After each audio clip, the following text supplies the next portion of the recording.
قرآن کریم کے یہ موضوعات ہیں تو ایمانیات کو کھولتا ہے قرآن، توحید، رسالت، آخرت۔ پھر اسی طرح قرآن کریم نے عبادات کو کھولا ہے۔ عبادات کے اندر قرآن کریم نے تمام عبادات کو بیان کیا ہے، نماز کو، روزے کو، زکوٰۃ کو، قرآن کریم کی تلاوت کو، ذکر اللہ کو اللہ نے کھول کر بیان کیا، اور پھر اس کے ساتھ ساتھ معاملات کو بیان کیا، پھر معاشرت کو بیان کیا ہے، پھر اخلاقیات کو بیان کیا ہے۔ اور یہ انسان، اچھا یہ جو علوم ہیں، 5 چیزیں بتائیں نا ہم نے آپ کو۔ عمل جو انسان 24 گھنٹے 24/7، میں نے ابھی آپ سے ذکر کیا تھا کہ ہم پارٹ ٹائم کا کانسیپٹ ہے ہمارا، 24/7 دین کب بنے گا؟ 24/7 دین بنتا ہے، اس کے 2 ہی فیکٹر ہیں، ایک نیت اور ایک علم۔ سیکھ کر کرنا، اللہ کو راضی کرنے کے جذبے سے کرنا، سیکھ کے کرنا، تو زندگی سیکھ کے گزارے آدمی۔ جو حقوق میرے ذمہ ہیں، بحیثیت بیٹے، بحیثیت بھائی، بحیثیت شوہر، بحیثیت باپ، بحیثیت بیٹی، بحیثیت بہن، بحیثیت بیوی، بحیثیت ماں، ان کو سیکھنا۔ تو علم جو ہے نا، ignorance is no excuse, neither in this world nor in after۔ جہالت عذر نہیں، کسی نے بتایا نہیں تھا، ہم تو پہلی بار، نہیں، کوئی عذر نہیں، نو ایکسکیوز۔ بھول گئے، اللہ معاف کر دیں گے، نسیان عذر ہے، اللہ نے ایکسکیوز رکھی ہے، کوئی مسئلہ نہیں۔ ہاں سیکھا نہیں، اس لیے فرمایا کہ بھائی سیکھنا شروع کرو، قرآن کریم کسی بھی عمر کے حصے میں ہو، سیکھو، پڑھو۔ تو معاملات، اور پھر معاشرت، سوشل کنڈکٹ۔ معاملات کے اندر اللہ نے حلال حرام کو واضح بیان کیا ہے، اہمیت بیان کی ہے، حرام کی ہے، حلال کی ہے، اور پھر اللہ تبارک و تعالیٰ نے اس کے ساتھ ساتھ اخلاقیات کو کھولا ہے۔ تو دین کے 5 شعبے ہیں، یاد رکھیے گا۔ ایمانیات، عقائد جسے کہتے ہیں، عبادات، معاملات، معاشرت، اخلاقیات۔ اور عجیب بات بتاؤں، آپ کی عبادات اور ایمان کا جو پریزرویٹو ہے نا، جو اس کے تحفظ کا سامان ہے، اس کی بقا کا سامان ہے، وہ آپ کے معاملات، معاشرت اور اخلاقیات۔ معاشرت اور اخلاقیات اور معاملات اوکھا باغ ہے، ڈوکیو چیپٹر ہے، صفحہ ڈوکیو چیپٹر۔ یہ بات آپ کو تو مانو اپریشیٹ کرنا ہے، سب اپریشیٹ کرتے ہیں کہ آپ نماز پڑھ، آپ عمرہ کر کے آ گئے، ماشاءاللہ حج کر کے آ گئے۔ ہاں معاملات مشکل بات ہوتا ہے،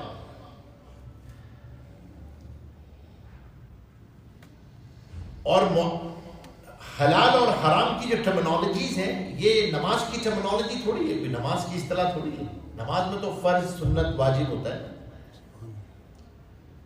حلال اور حرام تو معاشرت، اخلاقیات اور معاملات کی ٹرمینالوجیز ہیں۔ حرام حلال کے مسئلے تو یہاں ہیں، کچھ آپ کا سوچنا حلال ہے، کچھ سوچنا حرام ہے، کچھ آپ کا تعلق حلال ہے، کچھ تعلق حرام ہے، کچھ اخلاق ایسے ہیں کہ جو حلال ہے اور حرام ہے، کچھ معاملات ایسے ہیں جو حلال ہیں اور حرام ہیں۔ اس حصے کو، ان تینوں پارٹس کو ہم دین ہی نہیں سمجھتے، تو اس کو سیکھتے بھی نہیں۔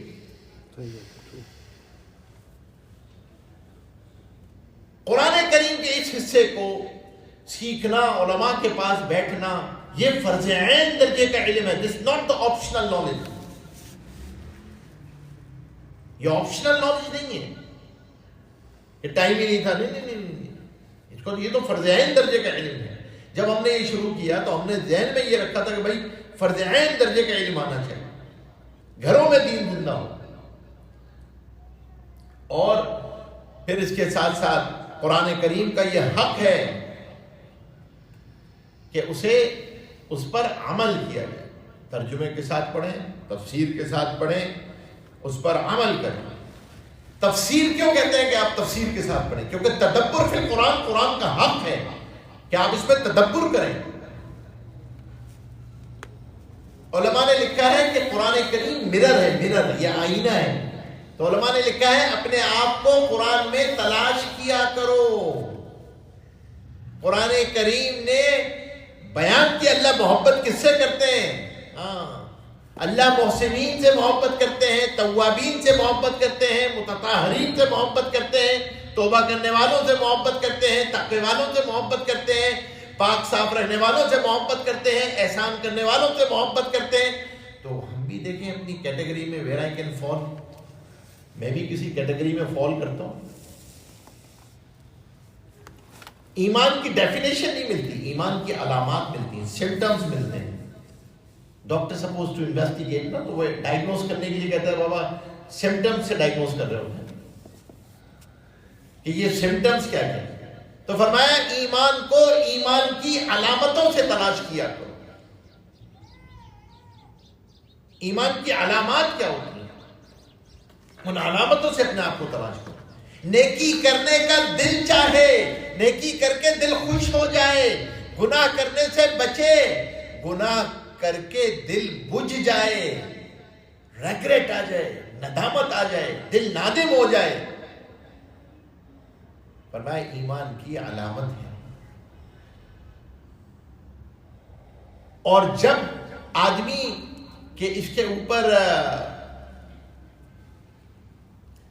ایمان پہ فنگس آنے لگتی ہے نا تو پھر مسائل.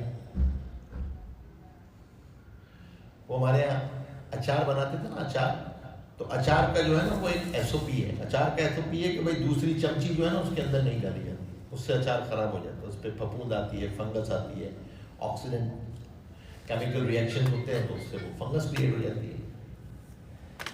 جب آدمی اچھے ماحول میں نہیں ہوتا، اپنی اعضاء اور جوارح کو خاص طور پہ کان، نگاہ اور زبان کو صحیح استعمال نہیں کرتا تو ایمان پہ فنگس آتی ہے.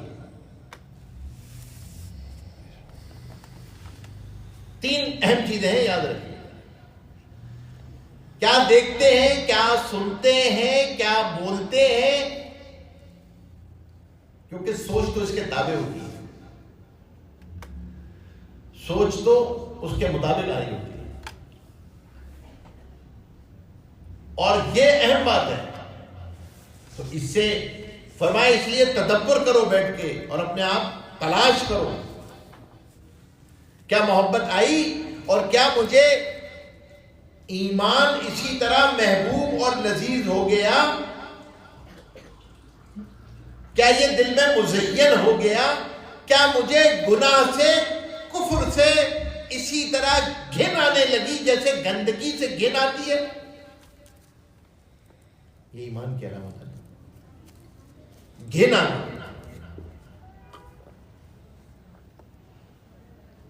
تو فرمایا کہ یہ اپنے آپ کو آدمی تدبر کرے، سوچے. اور قرآن کریم کہتا ہے کہ تمہارا ذکر اس کے اندر موجود ہے. میں ٹارگٹ آڈینس ہوں قرآن کا. جب اللہ تبارک و تعالیٰ فرماتے ہیں فَبِأَيِّ آلَاءِ رَبِّكُمَا تُكَذِّبَانِ، تو مجھ سے پوچھتے ہیں مولوی نجیب تم پہ یہ نعمتیں کی، یہ نعمتیں کی، یہ نعمتیں کی، بتاؤ کس کس نعمت کو چھپلاؤ؟ فَبِأَيِّ آلَاءِ رَبِّكُمَا تُكَذِّبَانِ. اس لیے علماء نے فرمایا کہ تدبر کا تقاضا یہ ہے کہ جب یہ ایسی آیتیں آئیں تو جواب دے اس کا. صحابہ کا معمول تھا یہ. جب یہ آیات نازل ہوئی سورہ رحمان جب جنات کو سنائی حضور پاک صلی اللہ علیہ وسلم نے، تو لیلۃ الجن تو زیادہ تر مکہ میں ہوئی ہیں جو جنات کے ساتھ مخاطبت ہے. تو جب صحابہ اکرام رضی اللہ تعالیٰ عنہم کو سورہ رحمان سنائی تو صحابہ خاموش رہے. جب صحابہ خاموش رہے تو حضور پاک صلی اللہ علیہ وسلم نے فرمایا عجیب لوگ ہو، میں نے جنات کو سنائی تھی تو انہوں نے، جب میں نے فَبِأَيِّ آلَاءِ رَبِّكُمَا تُكَذِّبَانِ کہا تو انہوں نے جواب دیا، نہیں یا اللہ ہم آپ کی کسی نعمت کو نہیں جھٹلاتے، ہم آپ کی ہر نعمت پہ شکر ادا کرتے ہیں. Because you are the target audience, nobody else is the target audience. آپ target audience ہے. قرآن آپ سے مخاطب ہے، قرآن مجھ سے مخاطب ہے. وہ تو لائف کتاب ہے نا، لائف کتاب ہے.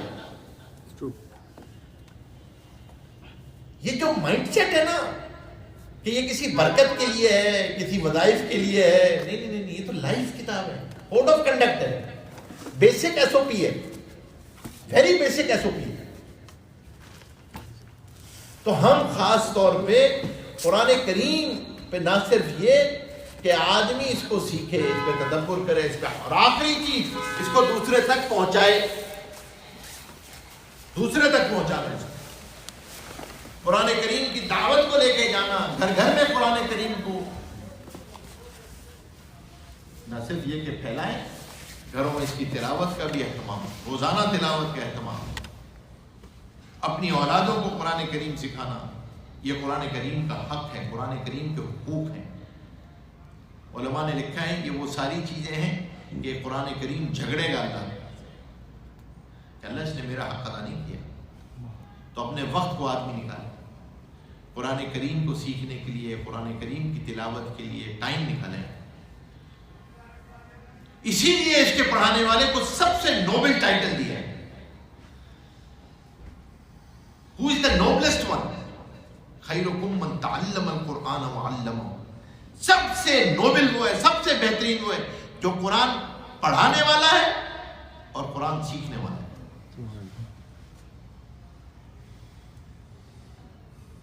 قرآن کریم کے ساتھ. ہاں جو مسائل کی آیات ہیں وہ علماء سے، وہ تفسیر کے ذریعے، اس میں آدمی اپنی عقل نہ لڑے. باقی تو قرآن دعوت ہے.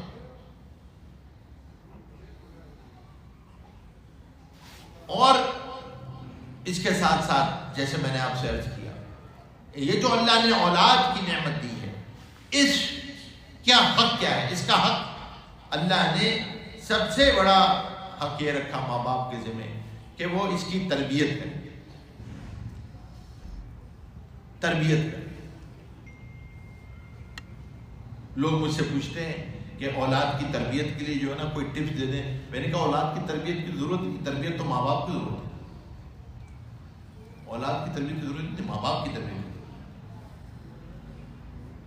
اولاد تو انکانشیسلی امپریس ہوتی ہے پیرنٹس کے بیہیویئر کے ساتھ. جو غیر اختیاری طور پہ ہم اپنی اولاد کو ٹرانسفر کرتے ہیں، جو ہمارا بیہیویئر ہوتا ہے، جو ہمارا کنڈکٹ ہوتا ہے، جو ہمارا سوشل کنڈکٹ ہوتا ہے. اور ریسرچ کہتی ہے، ہارورڈ کی ریسرچ ہے، وہ کہتے ہیں کہ بچہ جو ہے نا وہ بلی نہیں ہوتا ہے. بچہ بلی نہیں ہوتا ہے، بچہ جھوٹ نہیں بولتا. یہ تو ماں باپ کافی انویسٹمنٹ کرتے ہیں اس کو جھوٹ سکھانے کے لیے، ہاؤ ٹو اسپیک لائی. ہیوج انویسٹمنٹ کرتے ہیں، 50-60 مرتبہ اس کے سامنے جھوٹ بولتے ہیں. بابا نے کہا جو گھر کھلا ہے ہمارا، جو نے کہا جو بابا ننڈر میں ہے. Huge investment. بچہ بلی نہیں ہوتا. ماں باپ اس کو چیخنا سکھاتے ہیں. میں کلاسز میں انسپیکشن کر رہا ہوتا ہوں، جن کلاسز میں ٹیچر چیخ کے بولتی ہے نا، اس کے بچے بھی چیخ کے بولتے ہیں، رسپانس بھی چیخ کے کرتے ہیں.